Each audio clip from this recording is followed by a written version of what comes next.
Good evening, everyone. Henry Mostetsky, Carmel Redevelopment Director. I have with me some friends from Buckingham who will come up here shortly and give the details about the revised Gramercy project. But I do have to make an important point before we get to that. Learn my lesson. This is a developer bond. A developer bond means that there's no risk to the city or the taxpayers in any way. The way the bond works is the city, in order to get what the city wants, allows the developer basically to build out infrastructure and get repaid by their own future taxes.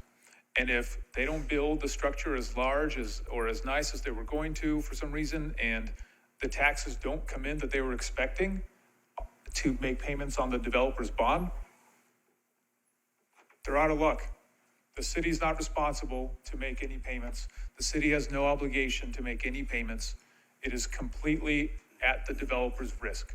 So the project we're talking about today adds no additional risk to the city or to the taxpayers, and that's important to remember. The other thing I'll just quickly add before Buckingham comes up here is kind of in response to what the gentleman said that was up here earlier. We watched during the course of the housing study that President Green mentioned. One of the speakers that was there at the last meeting essentially said, look, 3,000 people are going to move to Carmel every year because this is an amazing place to live and everybody wants to be here. And it almost doesn't matter how much things are priced at. People will continue wanting to move here. And we can't stop that because our quality of life is not. We're going to continue upping our quality of life and continue having a great place. So people will continue wanting to move to Carmel. And we can't stop 3,000 people from wanting to move to Carmel every year. And if we don't have product coming on for them to move into, then the price of everything is going to go up because the demand is still here. So this is just, we need to keep this in mind as we're talking about, a new housing project. We can't just say, hey, no more, no one else gets in. It doesn't work that way. And people want to be here because it's the best place to live in Indiana. And so demand is going to drive prices up. And the only way to fight that is by adding more supply. That's the only way that we can keep some of these prices down. Okay, with that, we're coming to you with a revised version of Gramercy. Our friends from Buckingham are going to give a quick overview. And we also recognize that this is going to committee, and so we're going to do this quickly, enough to give everyone the right kind of overview. And then after Buckingham presents, I'll come back with kind of wrap-up slide, and maybe if there's questions, we can do questions then, if that's okay with everyone. And with that, friends, come on up. Introduce yourselves. Yes, good evening. I'm Brett Davis with Buckingham. Nathan Harris, Buckingham. So high-level overview of Gramercy and Carmel Marketplace. We're looking to bring new pedestrian and vehicular connectivity to the north and south via Kinzer Ave extension, both a vehicular street and a multi-use path. There will also be an extension of a multi-use path on the far west side of the site. What we're aiming to create with lots of back and forth with all of you and with Henry is providing a walkable community. So ranging in a wide range of product types. So what we all are familiar with, Gramercy to the east along Keystone, will most of that or all of that will remain unchanged. So providing the existing housing type kind of as is. Then we will be renovating 4 of the existing Gramercy buildings in the central part of the site. So the 2-story walk-up units would be renovated. Then we will bring in Area C new walk-up 3-story garden-style apartments lining the extension of Kinzer Ave and the existing Kinzer. We will bring for-sale townhomes in areas A, E, F, and G. Then a for-sale condos in area D. 4-story urban apartments Now we're kind of down into the, what is Carmel Marketplace. 5-story mixed use with the first floor being retail at the corner of Kinzer and Carmel Drive. Age-restricted apartments, neighborhood-oriented retail, both in areas D and H, and new public parks and plazas throughout the site.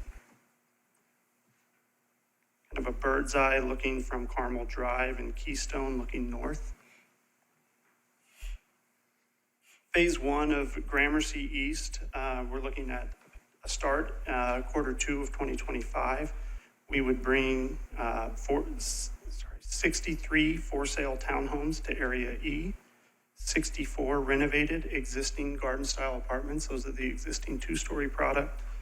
And then 342 new garden-style apartments lining Kinzer Avenue. Part of this would also be the trail extension at the far west side of the site, an additional 2 acres of green space.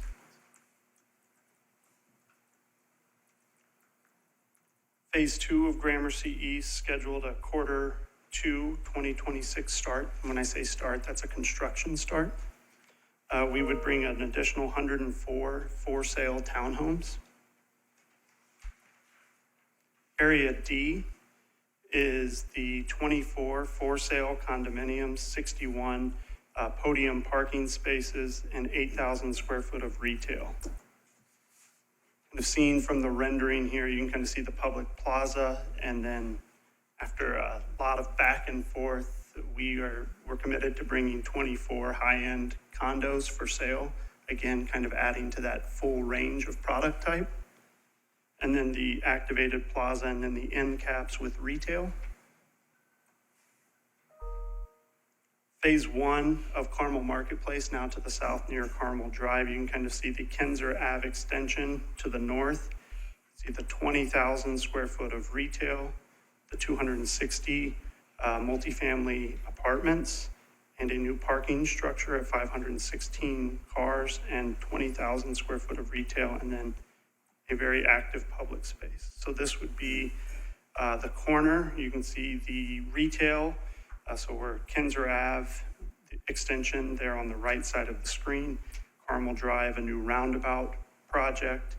And you can see the retail activated at the first floor with a paseo looking into what would be activated, the new plaza. You can see at the corner, we're looking at 5 stories, but you can see as we start to step to the west, we step down to 4, and then we do step again the closer we get to Hunter's Glen, back down to 3. As we go into the inside of Area H, you can see the plaza space. This is just to kind of give a flavor of what it could look like. The design process has yet to begin. Size is roughly the size of Midtown Plaza. And then as we move further to the east, you can see the 4-story product as it steps down along Carmel Drive, steps down to 3-story as it transitions to Hunter Glen, and then a 25-foot setback along that what we would call a green buffer between the products. Area G is where we have, it's probably the biggest changes that you have seen. We've eliminated 246 apartments and brought 105 age-restricted apartments and 40 for-sale townhomes. Again, the goal here, trying to bring a unique, diverse range of product types. Turn it back over to Henry. I want to point out a couple things just to make sure it's clear. So number one, I've had conversation with Michael Klitzing about this for a long time, as most of you know. And I believe that Michael Klitzing would represent that we're on the same page. The parking impact fees from this project will first go to this plaza that Klitzing and I are going to design together, essentially. And to the extent there's parking impact fees left over, those parking impact fees are going to go to this plaza. This is important because as an entire development, there's plenty more green space in this development. The rest of the green space, the developer is funding themselves. So the park impact fees are not here to pay for basic green space, they're to be an enhancement to what otherwise would have been there. And this is something Klitzing and I have been working on for probably a year, I think it's fair to say. So it's exciting to get into that plaza design phase. I want to make sure everyone got this because this is fairly novel for what we've done in Carmel. We haven't done this before, but this central part is a paseo, which means you can see right through it. So now, as you're driving through the roundabout, you're going to be able to see through the building, and you're going to be able to see children playing out in a plaza that's protected from cars, but still visible. So it's the kind of thing that's going to want to bring people into this kind of urban node that we have here. Obviously, the developer would much rather have a lobby here. This is much more expensive. I'll also note, because Buckingham was kinder about this, no developer would ever just build this straight up. This is a brand new product that exists here. There's a challenge that exists from a redevelopment perspective for the city of Carmel, which is when we try to get developers to do something different, some unique for sale product, they get to say, no bank will lend to this because nothing like this exists here. So 10 years ago, it was really tough to get any kind of for sale going. We've been able to, through public-private partnerships, put a lot of different for sale types of units into projects. So now lenders have the proof that these products will work here. So now lenders will lend on the next one. This thing is completely unique to Carmel. I mean, we got for sale over parking with neighborhood retail. This is going to be a central node. So we're essentially giving the residents of Gramercy and all the residents around there, two urban public spaces to spend time in.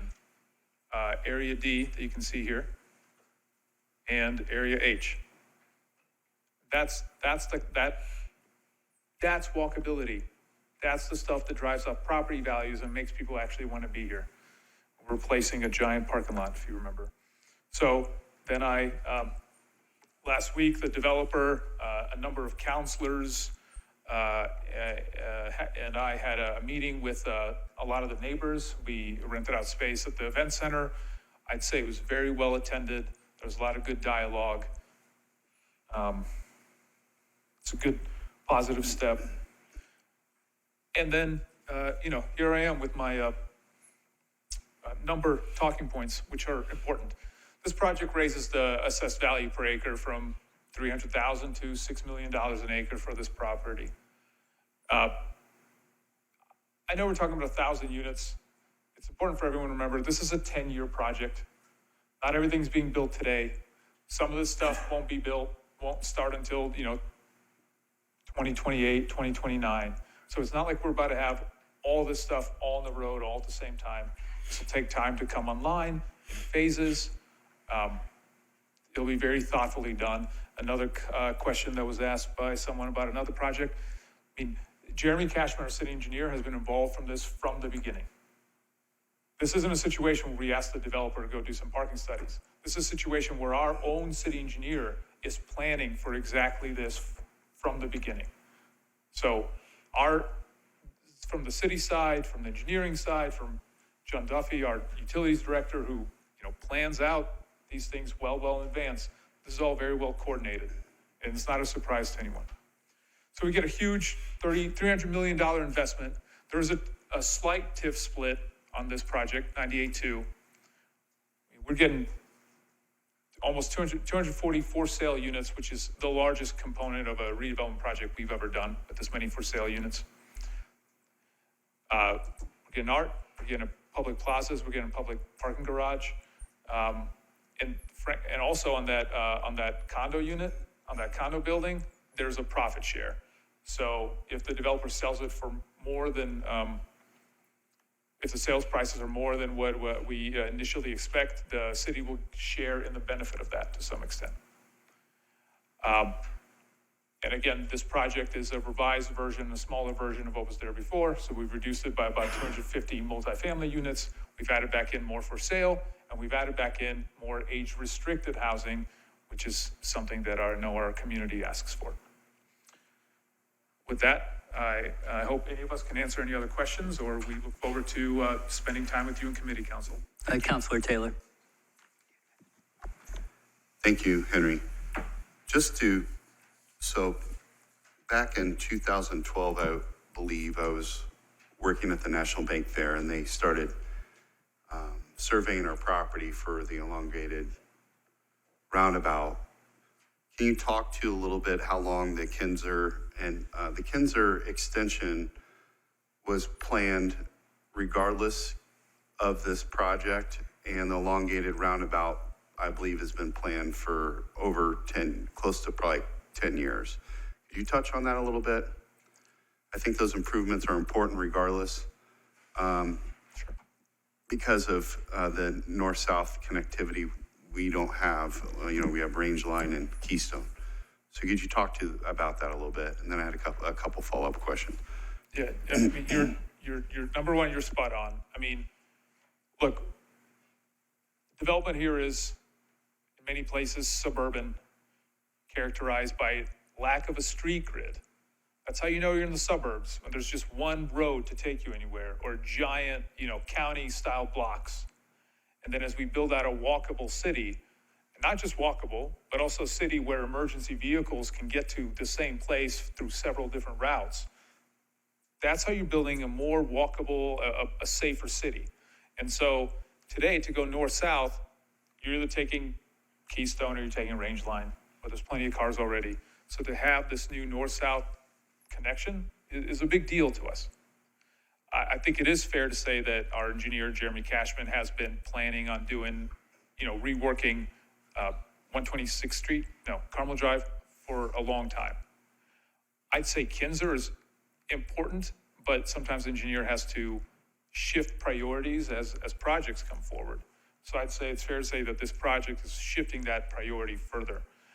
I do want to defer to City Engineer Cashman on kind of further details, if that's okay. I don't want to speak for him too much. Thank you. This is maybe more of a statement than a question. And if President Green, send this to committee, is that looking at how that we can assist those in the enclave with their ability to enter and exit their neighborhood with the two interchanges or the two entrances to Gramercy to the north on 126th Street.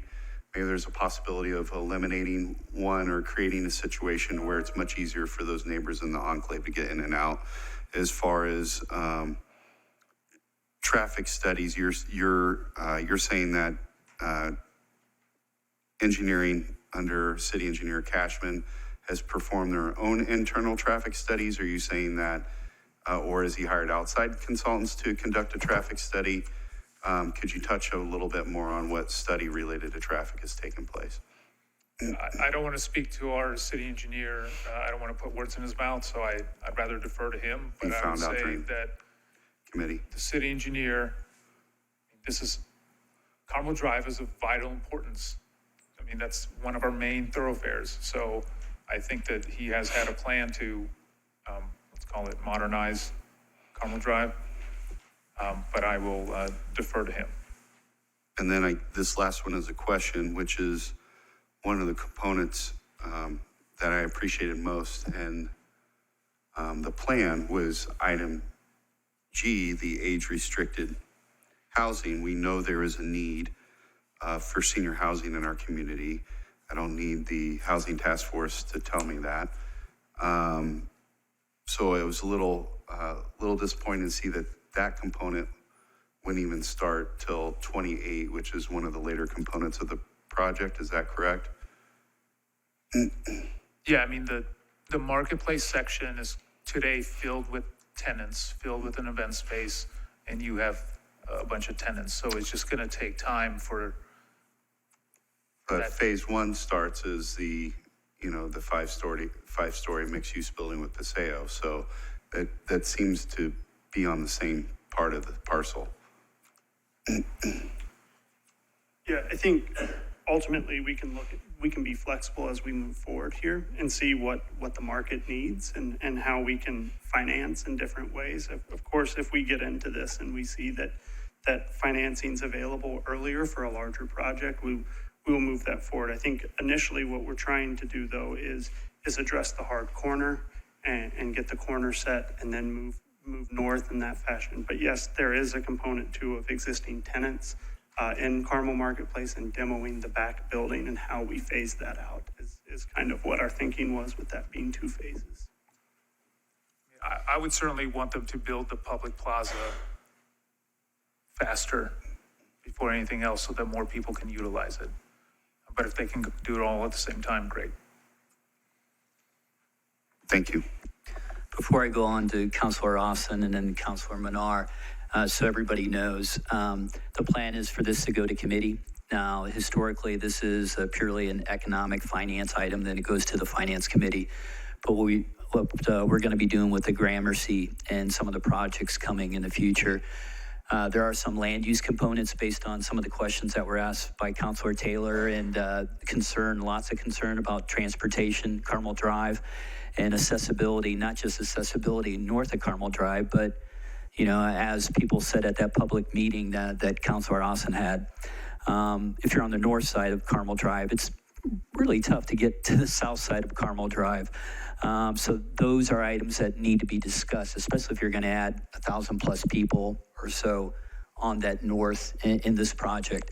When I say it's going to go to committee, first it'll go to land use committee, where they'll focus, and there'll always be some finance component, but for the most part, the land use committee will focus on transportation and those types of items, similar to Councilor Taylor's questions. And then after it gets through the land use meeting, land use committee, it will come back to the full council, and then I will assign it to Councilor Royal and the finance committee so they can focus mostly on the finance. So we're not going to go super slow, but we're going to move thoroughly, prudently, and give the citizens who are really interested in this ample opportunity to show up at public meetings in the land use committee first to focus on those land use issues, and then in the finance committee to focus on the finance piece. So with that, I'll go to Councilor Austin. Thank you, President Green. So I got a few comments, and then I'll let you kind of comment on my comments. First off, I really want to thank the CRC for kind of holding that public meeting recently. This isn't something that happened really in the last 4 years, where we had, for the CRC projects, having neighborhood meetings. And I've been told that it's something we may be doing more of in the future. So people who attended the meeting had great feedback. And some of them were from an HOA that I met with previously, and it was really interesting to see their first reaction kind of before they talked to the city to after this meeting, when some of the people just saw the changes and really were thankful not only that they were heard, but they had those kind of meetings. What I did hear, though, from that HOA, which was the Hunter's Glen, and from people in the enclave, was just questions about traffic. And so in land use, hopefully Jeremy Cash will be there. We can get into what is the plan for Carmel Drive to be able to handle this extra capacity and to make it more walkable. Because throughout this project, you're talking about walkability. Right now, we have a 5-lane road on Carmel Drive, which to me does not scream walkable. I would hope that maybe one of those center lanes could become maybe a road diet where the median can slow traffic and also provide a little island for pedestrians. I understand we can't do that from Keystone all the way to Rangeline Road, but from a portion of Carmel Drive would be nice. The front facade that you showed on the corner, I talked to Director Mistetsky about this. I wanted reassurances that this would not end up similar to what we saw with the Muse or Lot 1, where the buildings come very close to the curb and there were no trees, not a lot of wide sidewalk. When I see this, I feel more reassured because it does go a little bit further back. The Paseo is very nice, and there are a lot of trees. So I just want to have the reassurance. I don't know if it needs to be really written into the project agreement that what we see here will be generally what we get. I just didn't want to, you can talk about that later, I guess, if you want. We're going to make sure there's street trees. Okay. And then finally, I guess that's it. Just traffic and the facade are the two things that I think that people just want to make sure that we get those right. Councilor Manar. Thank you, Mr. President. Director Mistetsky, you and I had a conversation about apartments and the feelings surrounding it. And then we had a meeting where we had a workshop with the OCS a couple weekends ago. Or no, I'm sorry, this was prior to that. It was another meeting. And someone said in the meeting that they were renting an apartment downtown Carmel, in a 3-bedroom, 2-bathroom apartment. And they decided to move to a 1-bedroom with a den with 1.5 baths, and they're paying the same amount of money that they're paying for that 3-bedroom. So I'm just hearkening back to what you were saying. I'm not saying I'm for all these apartments, but what I'm saying is that we have to have some give and take here. And if the supply does not meet the demand, I don't want to turn into Manhattan. So I just wanted to go on record and say that I do understand the reasoning behind it. Councilor Worrell? Thank you, Mr. President. I think what we have to acknowledge is this is a big project. This is a very, very large project. So I want to make sure that the right questions are being asked and answered. So I appreciate that we're taking our time, going to land use first. I know Councilor Snyder will do a good job. I'm curious, will this be on the agenda for the 20th? Is that? So I'm glad you asked. So I think we will begin talking about this Wednesday. I don't want to give any illusion that anything drastic will be done, but to initially get some feedback. Then the following meeting, I think we'll get into the weeds. Hopefully they can address the comments that come up Wednesday. And then one question I was going to ask, which is completely appropriate, is if we could, before it went fully to you, if we could either do a committee as a whole or a joint meeting so that then finance can hear exactly what land use is thinking, and then you take the ball from there if you guys would be open to that. We can talk about that, but so if this is good, so do you think you'll have 2 meetings on this? 3, okay, that's very good.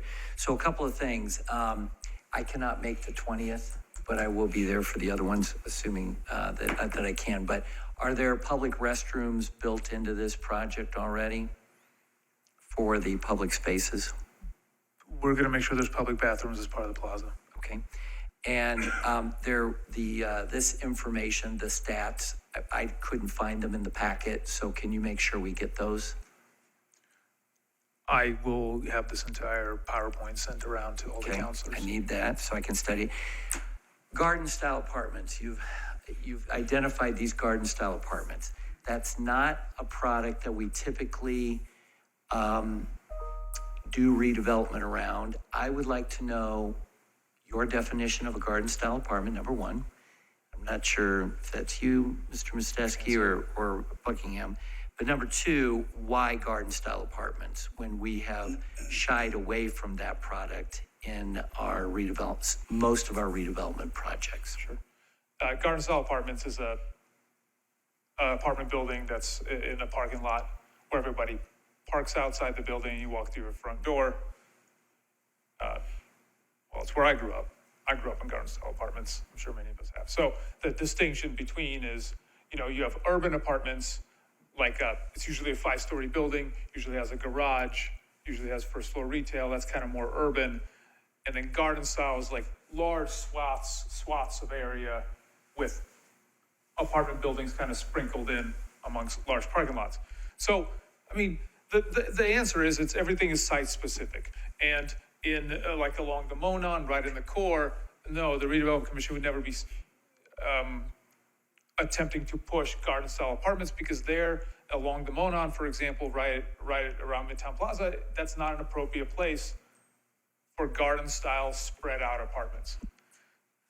But here, look, we recognize this is a giant project. We recognize that it's over a large piece of land, a large area of land, and we recognize that, frankly, today it's garden-style apartments. So what we're attempting to do, at least from the CRC's perspective, is to strike a balance between respecting what's there today, providing a walkable node, but also recognizing that this isn't Midtown along the Monon, and it shouldn't all be 5 stories. This provides a variety of housing product. We have something more dense in the marketplace area with more retail and a plaza to get a good urban node. We have a lot of for sale units and a bike path, and that's more suburban or kind of midway through. And we do have some garden style product, and frankly, it's next to and adjacent to other garden style product. And so I think this project recognizes that Carmel is providing a variety of housing options. And even this project in itself is providing a variety of housing options, and that's okay. Okay. All right. Those are all my questions for now. Thank you. Any more questions? If the council would like all this to be 5 stories, I'm sure I can work at it. You should quit. Yeah. Don't push your luck. All right.